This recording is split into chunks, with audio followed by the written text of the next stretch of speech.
Hello, મારી ચેનલમાં તમારું સ્વાગત છે।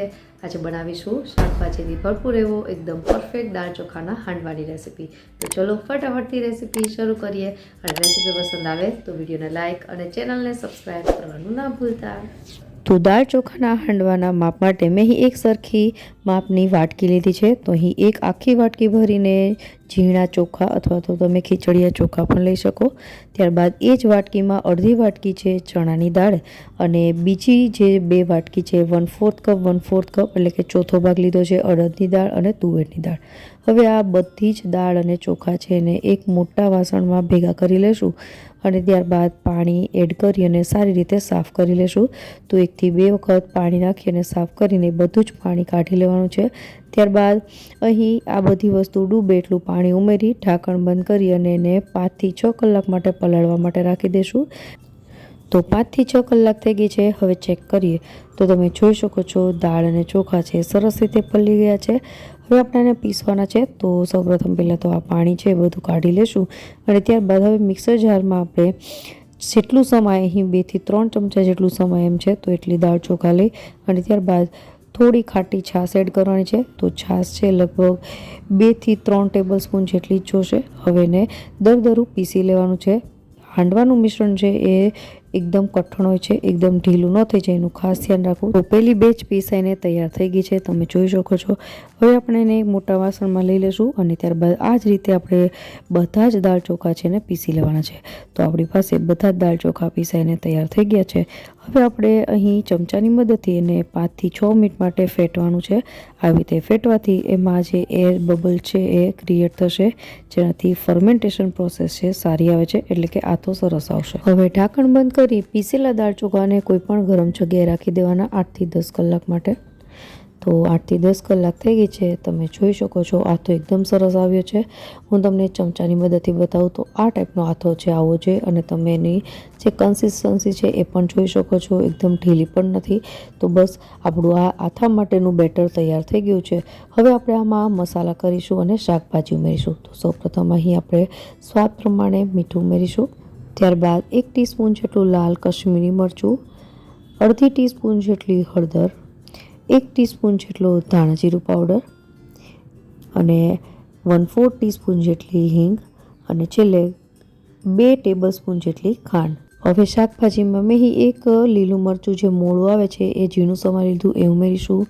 ત્યારબાદ 1 કપ જેટલું છીણેલું ગાજર, 1 કપ જેટલી છીણેલી દૂધી, ½ કપ જેટલી ઝીણી સમારેલી કોથમીર અને હાંડવામાં ક્રંચ છે એ આવે એની માટે અહીં મેં અધકચરા શીંગના દાણા લીધા છે એ ઉમેરી દઈશું, ટોટલી ઓપ્શનલ છે। ત્યારબાદ 1 ટેબલ સ્પૂન જેટલી લસણ અને આદુની પેસ્ટ અને હવે આ બધી વસ્તુને સારી રીતે મિક્સ કરી લેશું।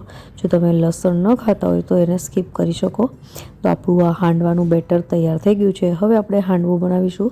તો સૌપ્રથમ અહીં હાંડવો બનાવતા પહેલાં જે આ બેટર તૈયાર કરીએ એમાં એક વઘાર કરવાનો હોય છે।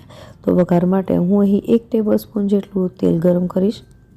તેલ ગરમ થાય એટલે 1 ટીસ્પૂન જેટલી રાઈ કકડે એટલે ½ ટીસ્પૂન જેટલી હિંગ, 2 ટીસ્પૂન જેટલા સફેદ તલ, થોડા મીઠા લીમડાના પાન। તો આપણો આ વઘાર તૈયાર થઈ ગયો છે। હવે એને આપણે હાંડવાના બેટરમાં એડ કરી અને મિક્સ કરી દઈશું।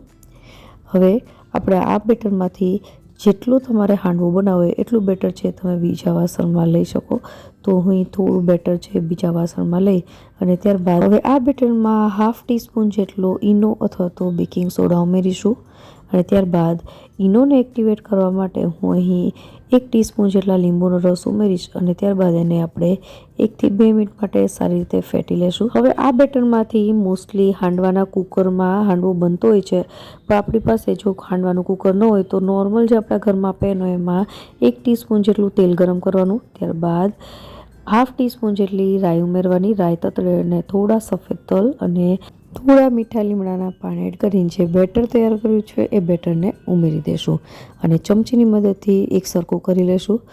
હવે એકદમ ગેસની ફ્લેમ છે લો કરી દેવાની છે અને એને એક સાઈડ પાકવા દેવાનું છે।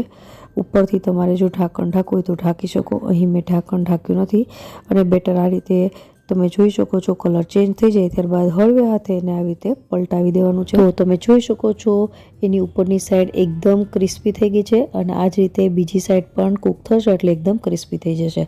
તો આ બંને સાઈડ આવી રીતે કૂક થઈ જાય એટલે આપણો હાંડવો છે તૈયાર થઈ જશે. આ જ રીતે આપણે બધો જ હાંડવો છે બનાવી લેશું. તો આ હાંડવો તમે વિડીયોના સ્ટાર્ટિંગમાં જોયું એમ કે ઉપરથી ક્રિસ્પી અને અંદરથી એકદમ સોફ્ટ અને સ્પોન્જી બન્યો છે. તો આશા રાખું પરફેક્ટ દાળ ચોખાના માપ સાથે તમે પણ આ રેસીપી પહેલી વખત ઘરે બનાવશો તો પણ પરફેક્ટ જ બનશે. તો એક વખત આ રેસીપી ઘરે જરૂરથી ટ્રાય કરજો. ફરી મળીએ નવી રેસીપી સાથે. ત્યાં સુધી બાય.